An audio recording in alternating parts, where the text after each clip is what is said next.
जय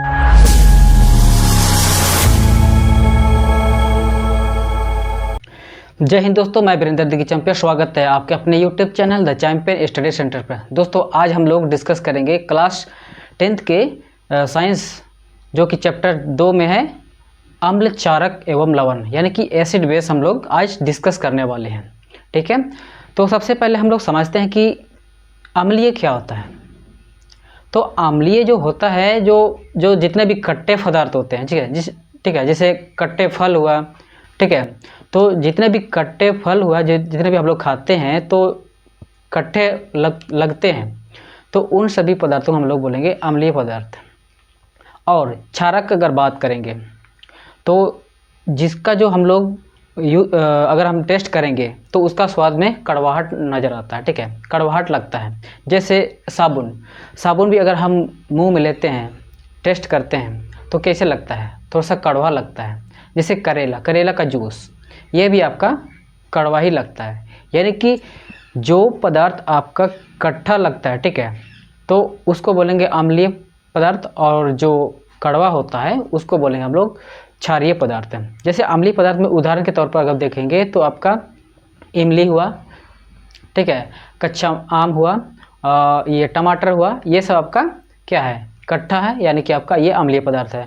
और आपका क्षारीय में आपका साबुन है, करेला है, और ऐसा ही बहुत ऐसा चीज़ है जो कड़वा लगता है, जो कि अम्लीय पदार्थ नहीं, क्षारीय पदार्थ है। ठीक है, अब लवण का बात करेंगे तो लवण जो होता है अम्ल और क्षारक के अभिक्रिया से, ठीक है, अभिक्रिया का कहने का मतलब है कि अम्ल और क्षारक अगर एक दूसरे को मिला देते हैं तो जो बनता है, जो नया प्रोडक्ट बनता है, जो नया उत्पाद बनता है, उसको बोलेंगे लवण बोलते हैं। ठीक है, तो आइए हम लोग समझते हैं कि अम्ल की परिभाषा क्या बोलते हैं। ठीक है, तो यहाँ पर हम लोग देखेंगे अम्ल, जिसको हम लोग बोलेंगे इंग्लिश में एसिड बोलते हैं। ठीक है, तो अम्ल वह पदार्थ है जो जल में घुलकर H+ आयन देता है या नीले लिटमस पत्र को लाल कर देता है।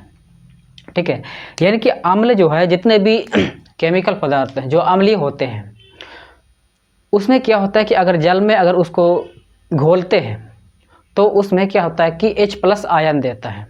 ठीक है, H+ आयन देता है, और साथ ही साथ ये जो है नीले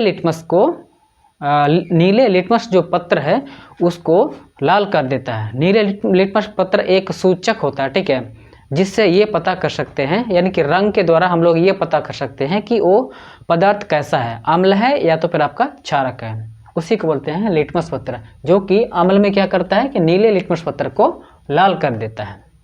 यहाँ तक समझ गए। ठीक है, जैसे उदाहरण में क्या है कि देखिए, जब HCl, ठीक है, HCl को अगर हम जल में घोलते हैं, ठीक है, जल में अगर हम घोलते हैं तो यहाँ पर क्या होता है कि H+ आयन, ठीक है, ये जो H ऊपर में आपका प्लस है तो आपका H+ आयन बोलते हैं, ठीक है, प्लस Cl, ये अलग अलग हो जाता है। ठीक है, उसी प्रकार से अन्य उदाहरण जो है आपका अम्ल के है, जैसे आपका यानी कि आपका HCl, H2SO4 और HNO3, ये सब आपका क्या है, अम्ल पदार्थ है। ठीक है, अब हम लोग देखेंगे क्षारक में देखेंगे। ठीक है,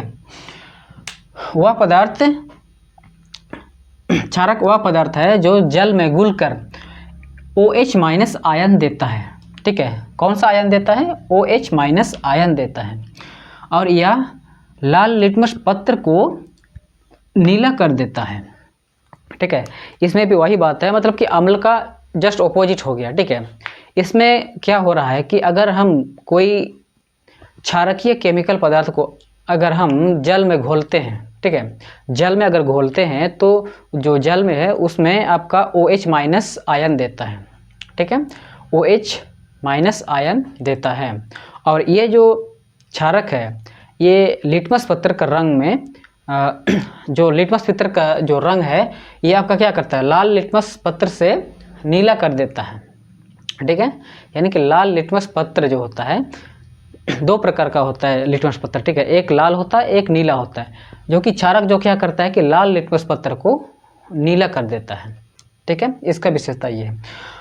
जैसे कि यहाँ पर हम NaOH, ठीक है, NaOH को अगर हम जल में हम घोल दिए, ठीक है, जल में हम घोल दिए तो आपका Na प्लस बन गया है और प्लस OH माइनस। ये जो आपका जब भी अगर ये चीज़ अगर आयन उत्पन्न करता है, ठीक है, OH माइनस आयन अगर उत्पन्न करता है तो समझ लेना कि ये क्षारक है। उसी प्रकार से अन्य उदाहरण अगर देखेंगे तो NaOH सोडियम हाइड्रोक्साइड, KOH यानी कि पोटेशियम हाइड्रोक्साइड, CaOH का होल 2 यानी कि आपका कैल्शियम हाइड्रोक्साइड हुआ। ठीक है, उम्मीद है कि आप लोग यहाँ तक समझ गए होंगे। अब आगे इसका अंतर क्या है उसके बारे में हम लोग डिस्कस करते हैं। आइए अब इसके अंतर को समझते हैं। ठीक है, यानी कि अम्ल और क्षारक के बीच में क्या अंतर है उसके बारे में हम लोग अभी डिस्कस करेंगे। हमने पहले परिभाषा यानी कि इसके अर्थ परिभाषा को तो समझा दिए थे, उसी के अनुरूप ही इसको भी हम लोग क्या करेंगे, अंतर स्पष्ट करेंगे। ठीक है, जैसे पहला है आपका अम्ल है, सेकंड है आपका क्षारक है। तो अम्ल में पहला अंतर क्या है कि अम्ल जल में घुलकर H+ आयन देता है। ठीक है, और क्षारक में क्या होता है कि जल में घुलकर OH- आयन देता है। ये अंतर हुआ, यानी कि अम्ल क्या होता है कि जल में अगर घोल देते हैं तो आपका H+ आयन देता है, और क्षारक जल में जब घुलता है तो आपका OH- आयन देता है। अब दूसरा देखते हैं, यह नीले लिटमस पत्र को लाल कर देता है। ठीक है, और क्षारक में क्या बोलता है, यह लाल लिटमस पत्र को नीला कर देता है। यानी कि यहाँ पर क्या होता है कि क्षारक क्या कर जो अम्ल है वो क्या कर रहा है कि नीले लिटमस पत्र को लाल कर दे रहा है, लेकिन क्षारक क्या करता है कि लाल लिटमस पत्र को नीला कर देता है। यानी कि एक दूसरे के क्या है, ऑपोजिट काम करता है। ठीक है, अब तीसरा अंतर समझते हैं। इसका स्वाद कट्ठा होता है और क्षारक में क्या होता है कि इसका स्वाद कड़वा होता है। हमने पहले डिस्कस किए थे कि जितने भी कट्टे पदार्थ हैं, जैसे आपका इमली हुआ, कच्चा आम हुआ, आपका ये टमाटर हुआ, ये सब क्या है, कट्टे पदार्थ हैं। तो ये क्या है कि आपका अम्लीय होता है, जिसका स्वाद है कट्टा होता है। और इधर क्षारक में अगर समझते हैं तो आपका ये स्वाद में कड़वा होता है। और कड़वा क्या क्या होता है, जैसे साबुन आप अगर लेंगे तो कड़वा लगता है, जैसे करेला भी आपका कड़वा लगता है। ठीक है, ऐसे और क्या क्या चीज़ें जो कि आपका कड़वा ही लगता है। ठीक है, जैसे उदाहरण देखते हैं, यहाँ पर HCl और यहाँ पर HNO3 और यहाँ पर आपका H2SO4। ठीक है, इधर में है आपका उदाहरण NaOH यानी कि सोडियम हाइड्रोक्साइड, KOH मतलब पोटेशियम हाइड्रोक्साइड, CaOH का होल 2 यानी कि कैल्शियम हाइड्रोक्साइड। ये आपका अम्ल और क्षारक का अंतर हुआ। उम्मीद है कि आप लोग यहाँ तक समझ गए होंगे। आगे मिलते हैं हम लोग नेक्स्ट वीडियो में, तब तक के लिए थैंक यू। अगर आपको ये वीडियो अच्छी लगती है तो आप लोग अपना दोस्तों को शेयर कीजिए और सब्सक्राइब और लाइक शेयर जरूर से कीजिएगा। धन्यवाद।